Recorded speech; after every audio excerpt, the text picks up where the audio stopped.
Hello and welcome to my knife channel. Well, what I'm going to call this one is to patina or not to patina. That is the question. And the short answer is there is no incorrect answer. You can patina or you cannot patina. It's all personal preference. Now, the disadvantages and advantages and stuff like that is what we're going to talk about on there. So, back in the day, we didn't have a lot of stainless steel for knives. So, if you're a kid, when you got a knife, depending on how well if your parents taught you anything, or if your father taught you anything, your grandparents or whatever, how to maintain a knife, they would have told you to put some oil on the blade. But most kids didn't, and they would tend to rust. And that's patina. Patina is just basically the iron and stuff oxidizing in the air. Iron oxide is rust.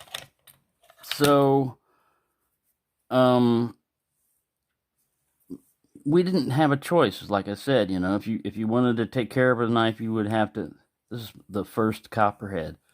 My first knife I ever had was a copperhead, and it was this Japanese saber. Let me see if this thing can focus. Have we been out of focus? Yes, been out of focus the whole time. Yeah. This is what your blade would take a look like. See, and here's some real iron oxide there called rust. I kind of left this like this just to remind me, it's not going to hurt it, and just to remind me of how it was. So the advantage, I would say, we'll get to the advantages first. I think it looks nice, and if you don't like it changing colors, like this one has, all you have to do is hit it with some Brasso or some, case paste or whatever you use, flitz, metal polish, and boom, it'll come up shiny. But, like this is an old lock. It's like back in the 30s or 40s. Does that look like an old lock? It doesn't, because it's new old stock. If you want to see an ancient lock, you would think it's like something like this, 100 years old. That looks like a lock. That's patina. Now, some people would say that, this would be considered dirt. Now, there's a difference between dirt and patina. Actual bronze, brass, copper have antimicrobial properties. And what that means is bacteria and viruses die on the surface. They don't live on the surface. It just takes a certain amount of time to kill them. But yeah, that's why a lot of doorknobs and stuff like that in hospitals used to be brass, is because it was just help, just by this very nature, to kill bacteria. So it's not a dirty thing. The disadvantage is that it usually weighs more. Like this Archaeo right here, it weighs 4 ounces. All right, it doesn't hurt it with this small of a knife. It actually feels good. It gives it a little bit of a heft, and man, if you can't carry 4 ounces, it's even got a pocket clip. So but I wanted to see what the difference was between 4 ounces and this one. So I got this one. Now this is in G10. It's 2 ounces. It's like a feather. You can still get a hold of it, but there's nothing. The weight is all, its balance is still balanced the same. This one's more balanced, heavy in your hand. But getting back to copper and patina and stuff like that, it's just a personal preference, What I like about it is it makes the knife unique. You get a knife that starts off looking like this, and after time and use and stuff like that, it starts getting this nice, dark, it almost starts making it look like wood instead of metal and stuff. Now, yeah, it can go too far. With copper, if you got a copper one and you let it go too far, it's going to turn out green. This one here is kind of a little cool knife. I think it was made in Taiwan, but it's bronze. It's made out of bronze, the metal bronze. So it's just all the blade is bronze and everything. But let me see if I can zoom in there, because they spell out, I think it's Taiwan or Thailand. But, you know, it's just a little knife, a little wooden handle. All these little flourishes and stuff like this. But if you flip over there, Thailand. See how that T comes up and it's a little bit dirty. This is actual dirt. That's not patina. I could clean it up a little bit more. Yeah, not the best gappage and everything, but it's just a cool little bronze knife. And that right there. I'm not sure about that, if that kind of could scrape off. See, that's the difference between patina and dirt and stuff. But excuse me, let me back this thing off and zoomage. So like this is a Mora stainless steel carbon. It'll stay, you know, kind of shiny like that if I give it a protective surface. It's already got a, you know, from the factory, it's already got a little bit of oil and stuff like that on it. But if you're out in the woods and stuff like that, and, you know, it's going to develop a patina. Now, this is a forced patina. I just stuck it in vinegar and stuff, and I've been using it so some of it comes off like ash, you know, but it'll still be in there. And that's kind of just like bluing. It's a protective layer, you know, that gets into the on the surface of the metal and doesn't allow rust to continue and eat through it if it's done right. But really, excuse me, something caught my throat. The main purpose was it's basically protective back in the day. If you got it, you know, the balance just right, it would have a little bit of protective finish, but you usually still have to maintain a little bit. And I don't see what the big deal is, you know. If you got a carbon steel knife, which reminds me, just like this carbon steel, I shine this up a little bit. I mean, but this is the way your knife was going to look like, you know, after actual use. I mean, each blade and each one was going to have its own, you know, look. Some of that's rust. Let's see, like this guy here is Camp King.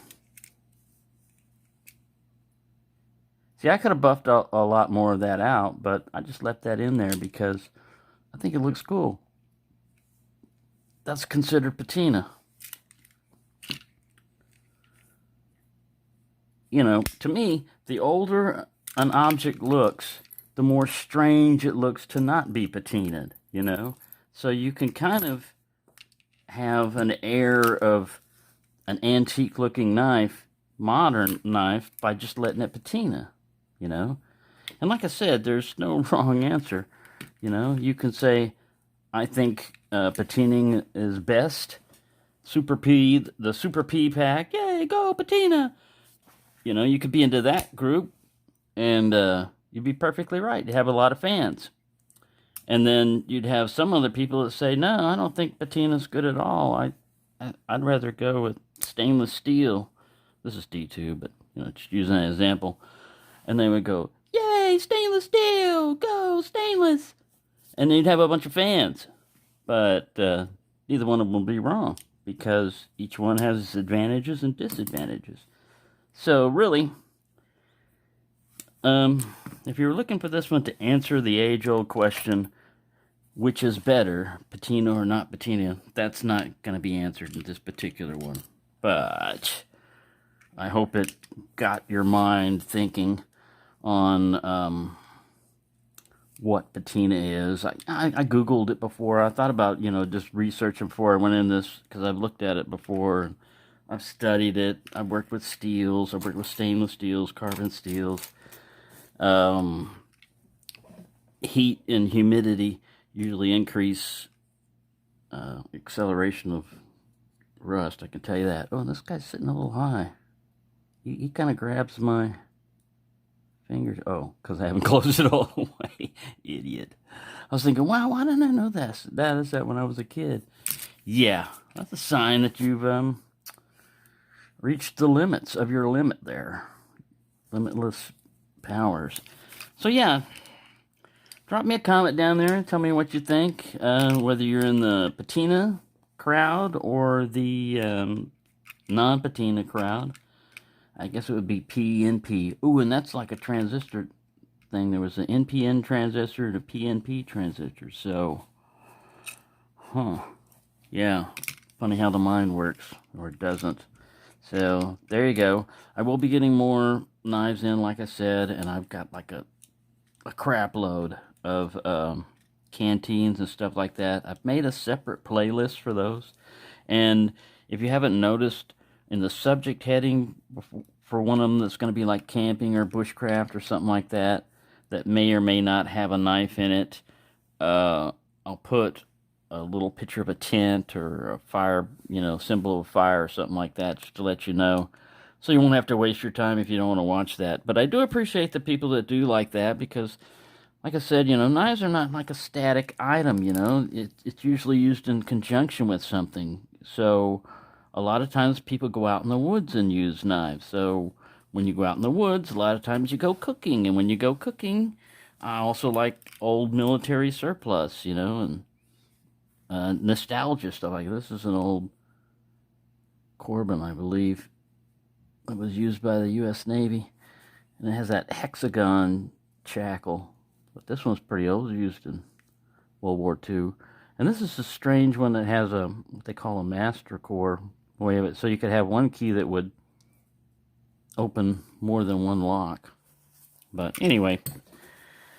But yeah, it took on a nice patina on this one. And why this one looks a little bit more copperish is because I gave it a vinegar bath. And when you put copper into vinegar, it not only cleans, the material, because a lot of times that's what I was doing, was cleaning the lock, but it also leaches out some of the alloys, the lesser alloys that are in bronze, like zinc and tin. It'll start pulling those out of the metal, and it only just does it on the surface. I mean, it didn't go all the way, but yeah. So it'll change the color and give it more of a bronze, like a darker hue to it. But there you go. I hope you found this interesting, informative, and just to give you a heads up, like I said, on the pandemic money hit, and I got some knives with it. I thought I was going to go crazy with knives, but I wound up getting, it's kind of like, don't get hooked on watches, like Nick Shabazz says, don't get into watches. I can't say that completely about canteens. You can get like one or two, but if you get like I am, like collecting them, then yeah, you might consult your non-psychiatrist or whatever. But anyway, thank you for watching and have a nice day.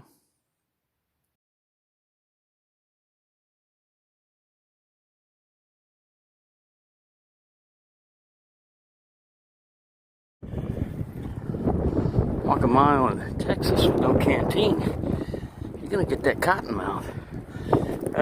There's a Komatsu. See, we can zoom in on Komatsu. Yeah, this is the executive place they're going to be building over here, I guess, or whatever. Super richy, gated community type thing. And then this is us peons over here, and the peasants.